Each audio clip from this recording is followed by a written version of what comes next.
That's it. I've gotten to my limit. Dad, why are you so angry? From today onward, I never want to see or hear from you again. You're no longer my son. You're dead to me.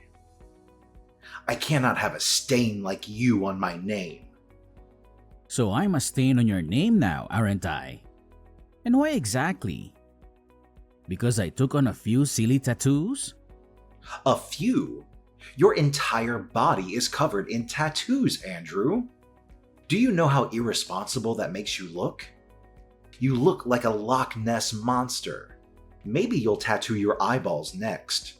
Actually, I was kind of considering that too. You see what I'm saying? No remorse whatsoever. You don't even feel remotely sorry for what your irresponsibility has cost me in my company. Remorse? Why?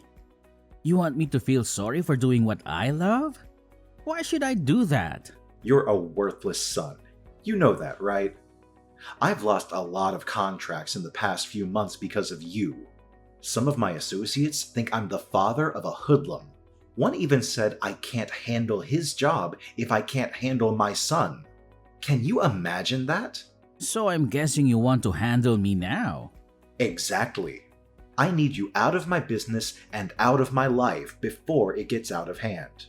Okay, but you remember that I was the one who helped you reel in all the contracts you currently work on, right? You lost your flair for pitch-perfect presentation years ago, Dad. You buried them all in the numerous women you brought to bed. Don't you dare talk to me like that, boy. I am your father. Are you? I thought you were disowning me just now, no? Get your story straight, Dad. I think it will interest you to know that I have another son, too. Before you start feeling yourself so much, Brandon is my well-groomed, picture-perfect son. He'll take over the company after me and do all the things you think you used to do for us. Brandon will take over the company. Do you even know how stupid that sounds? How many times had Brandon been in any of our training and meetings? Just the training, right? Brandon will get his training. How hard can that be? Look at it this way. If you can actually train yourself, Dad, then you can train Brandon because he actually took after you crazy and unstable. Alright, that's enough. Andrew, this is the exact attitude I can no longer have in my house or in my company. We both know I never wanted to be involved in your company. I've always wanted to be an artist. I simply carried out my duties because I was under pressure to be the ideal heir to you. But not anymore. You do not deserve my loyalty. Especially because you're a narrow-minded person who does not accept people the way they are. You feel everybody has to fit into the mold you have created. That's not true. You know, I was proud of you in the beginning. Only because you never knew you'd have another son. You've always told me this. You kept me because you thought Brandon would never come along. You planned to usurp me even from birth. Your mother abandoned you after giving birth to you. She no longer wanted to be with me, so she left. She threw you onto a busy highway, just hoping a car would run along and crush you to shreds. That's why you have that disgusting scar on your wrist. And that should always serve as a reminder that I've been nothing but good to you. You should be grateful. You shouldn't have brought this up, Dad. You know I took my first tattoo just to cover up that scar. Do you always have to say things that hurt me? I don't care how you see it, Andrew. You're a lot of bad luck, and I just want you out of this family. Fine, I'll leave. Thank goodness. I'll send in documents for you to sign in this regard. Documents? Yes, accepting that you're no longer a part of this family, relinquishing the family name and all whatnot. You'll no longer have access to the house or any rights to my company. Is that all? Yes, and please make it quick. I need the documents returned to my desk as soon as possible. I'll do all that you've said. However, the same arrangement applies to you. I'm no longer your son. Never call, text, or contact me ever again for any reason whatsoever. I'll also not be available to fix things when Brandon eventually messes everything up for you. Ha ha, you wish. You can go to hell for all I care. Just make sure you never return.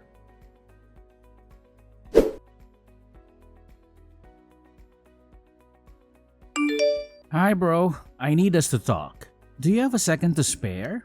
Is that a question? You know I'll always have time for you. What's poppin'? Mr. Ingram disowned me. Mr. Ingram? Your dad? He's not that anymore, huh? Told you I sensed that coming. You shouldn't have gotten those tattoos he expressed he didn't want you to get. But these tattoos are me. They are art on my skin. My own personal means of self-expression. No one has the right to tell me how to feel about it.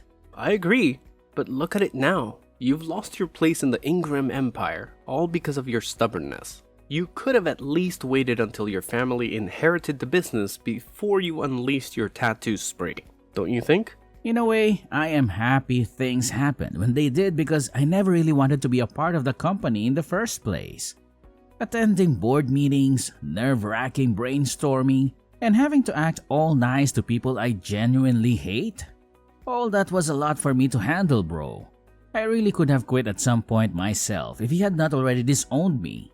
Mr. Ingram just made my ordeal a whole lot easier. It's the way you say Mr. Ingram, as if he was never your father. Was he though? You're very rock-headed. You know that, right? Yeah, I agree.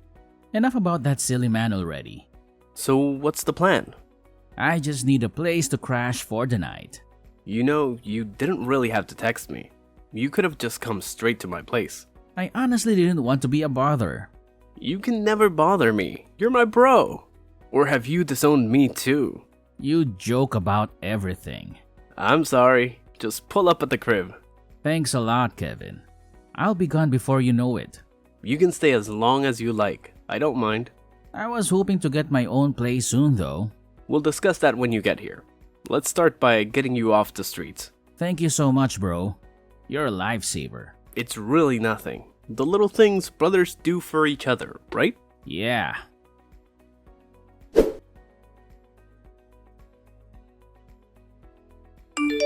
Hello, Kevin. It's good to see you. Andrew, my friend, how are things going? I know it's quite late, but I wanted to express my gratitude for your assistance with my move tonight. Your friendship means a lot to me. Don't mention it, Andrew. That's what friends are for, right? By the way, your new apartment looks fantastic. Yes, it does. And can you believe it?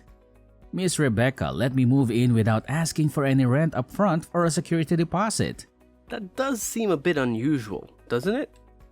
It does seem a bit strange, but it could also be a fortunate turn of events, don't you think? It could be, but something about this situation feels a bit off to me. I was actually going to ask you about that. Why do you think Miss Rebecca made us hot coffee and cookies just because I was moving in? Is she always this hospitable to her tenants? How would I know? Well, you're the one who recommended her to me. All I can tell you is that she's a kind woman, and she treated me well when I was dating her daughter. You dated her daughter? Yes, I did. And when I was in a tough spot, she let me stay in one of her apartments. So you're saying she can be a bit overbearing at times? I wouldn't necessarily call her overbearing.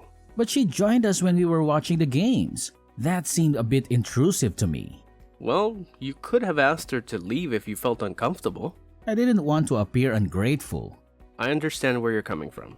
To be honest, I kind of enjoyed the attention she gave me. Oh, really, Andrew?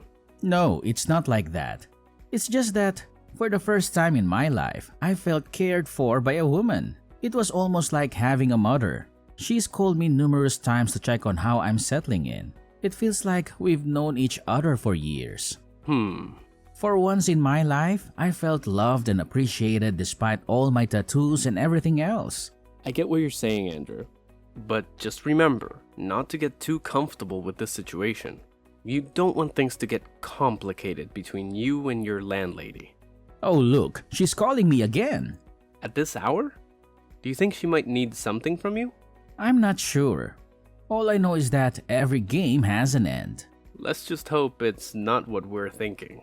Yes, let's hope so.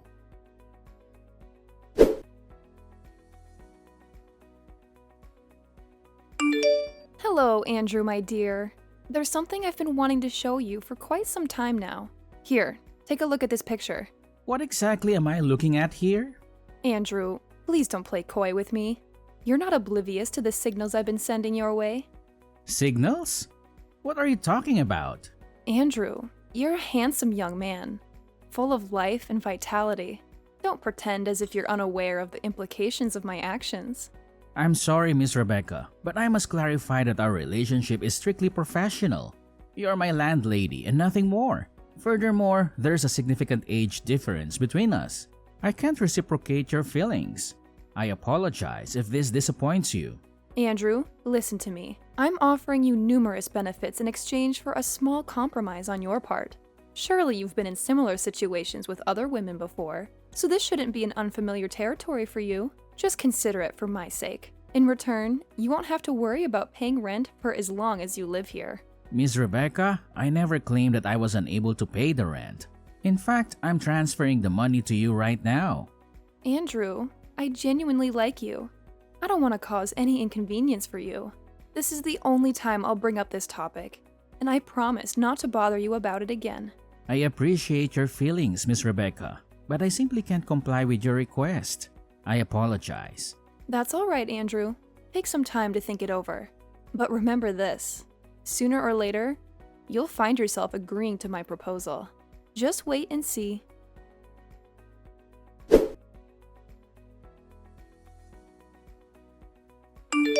Hello, Andrew. I hope you're doing well. Miss Rebecca, what do you want from me this time? You've been calling me nonstop. I don't want anything from you, Andrew. I just felt the need to apologize to you for my inappropriate behavior. Apologize? For what? For the way I acted earlier. I realize now that it was wrong of me to make advances on you. It's alright, Miss Rebecca. I'm not angry with you. But you should know that everyone in this complex holds you in high regard. You wouldn't want to tarnish that respect by behaving inappropriately. No, of course not. I don't usually behave like that. It's just that the moment I laid eyes on you, Andrew, I felt an intense attraction towards you. It was as if we had known each other for a lifetime. My initial instinct was to pursue a romantic relationship with you, which is why I was so forward with you. But now I realize that my approach was wrong. You remind me so much of my son. Your son? Yes, my son King. I lost him when he was just 2 years old. I had to leave his father because I feared for my life, but that decision turned out to be the biggest mistake of my life. When I tried to get him back, his father had already left town with him. The fear of never seeing my son again was haunted me ever since. But when I saw you... I'm sorry. I shouldn't burden you with my sad stories. No, it's okay, Miss Rebecca. We all experience loss at some point in our lives. In fact, I never knew my mother either. My father told me she left us when I was 3 years old. Oh, Andrew. I'm so sorry to hear that. It's alright, Miss Rebecca. Sometimes sharing our tragic experiences with others helps us overcome them. Would you like to continue your story? Well, there isn't much more to tell. We were married for 3 tumultuous years because his father insisted on it. If he hadn't married me, he wouldn't have been appointed as the CEO of his father's company. But more than that, they needed an heir to carry on the family legacy.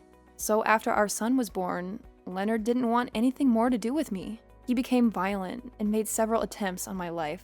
Despite everything, I stayed because of our son. But one day it became too much. Did you say Leonard? Yes, Leonard. He was a cruel and wicked man. Pure evil. That day, he wanted me out of his house immediately, but I refused to leave without my son. In his rage, he smashed a wine bottle against the wall and threw it at me. I managed to dodge it, but then my 2-year-old son walked into the room. He got caught in the crossfire and the flying glass cut his wrist. What? That day was the last time I saw him. After that incident, I ran away, but now I realize that leaving was the biggest mistake of my life. Later on, Leonard remarried and had another son with his new wife. Now, all of these years later, I don't even know if my son is alive or dead. What was your ex-husband's full name? His name was Leonard Ingram. Mom? What? Did you just call me Mom? No, my name is Andrew, not King. But why did you call me Mom? Because your story matches mine exactly. And this cut on my wrist. Can you show it to me? Alright, here's a picture of it. You might not be able to see it clearly because I've covered it up with tattoos over the years. Is this your left hand? Yes. Yes, it is. You are my son, King! That evil man must have changed your name. Your real name is King. King Leonard Ingram. All these years I've been searching for you, Mom. He told me you were dead. Oh, King, my sweet boy. Please come over to my apartment right now. I need to see you.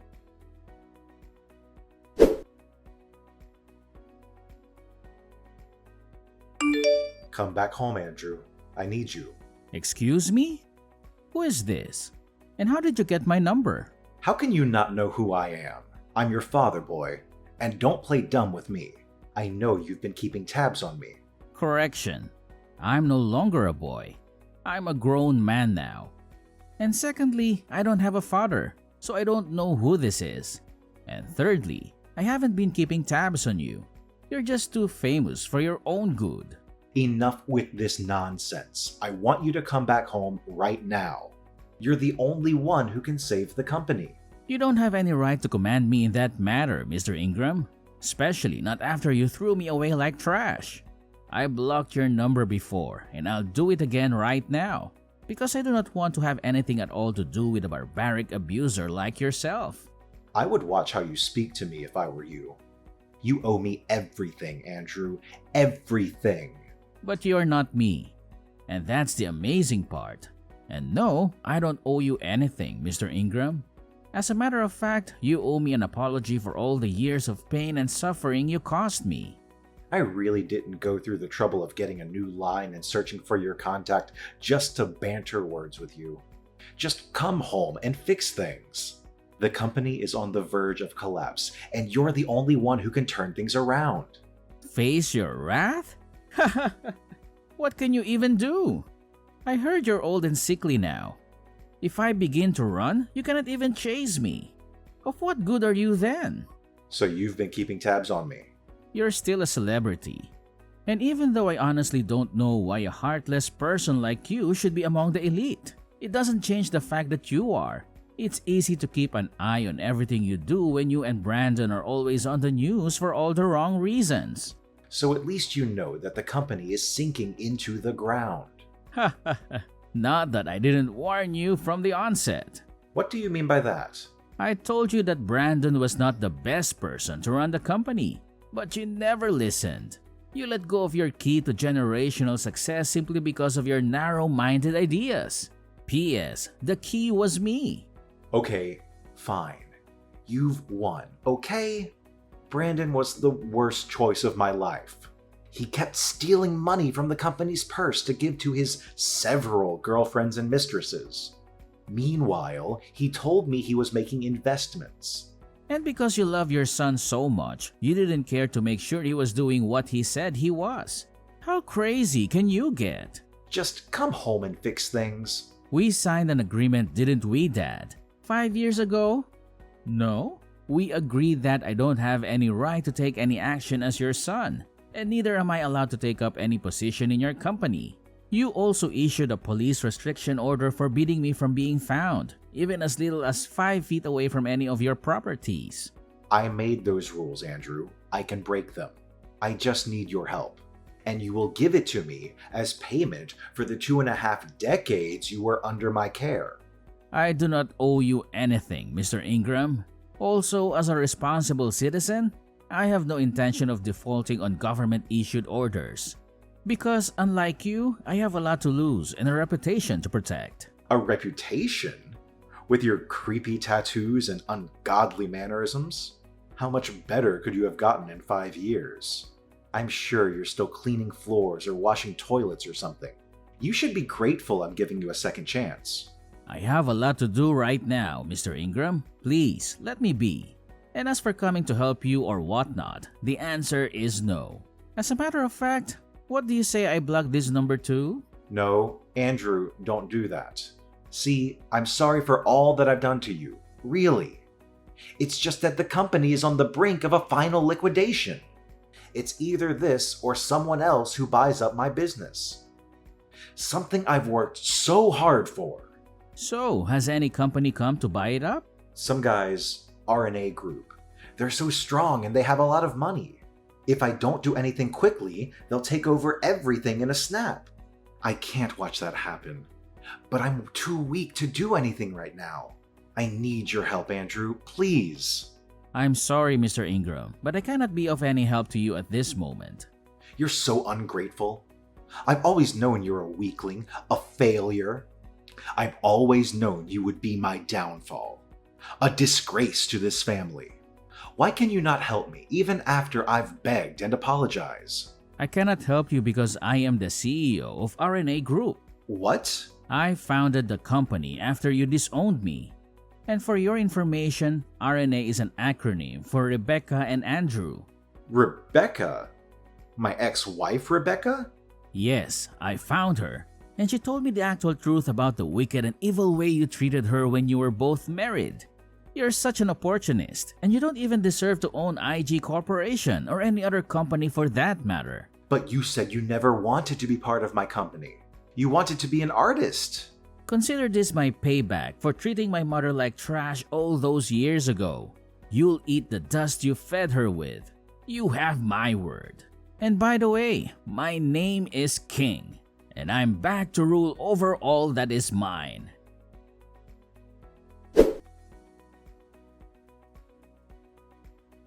As the CEO of RNA Group, I had the resources and influence to rescue IG Corporation from the brink of collapse. However, I had no intention of simply bailing out my father's sinking ship with a generous donation. I had a better plan in mind. I negotiated a merger between the two companies, proposing that my mother, Rebecca, be appointed as co-CEO alongside me. Rebecca, a brilliant businesswoman and the rightful heir to the empire, had suffered for years at the hands of my dad. She had been forced to leave him and me when I was just a toddler, after he tried to kill her with a broken wine bottle. The board members, eager to save their company, quickly rallied behind the idea. Leonard, realizing he had no other choice, begrudgingly agreed to the merger. As the ink on the agreement dried, Rebecca and I took the helm of the company. Together, we breathed new life into IG Corporation. My innovative ideas and my mom's strategic vision revitalized the once faltering empire in a surprising turn of events. We introduced new products and services, expanded our market share, and improved our customer satisfaction. My unconventional appearance and tattoos became symbols of creativity and resilience. In the end, Leonard and Brandon were ousted from the company and their family home, ultimately turning the tables and returning Leonard to a life of retribution and regret.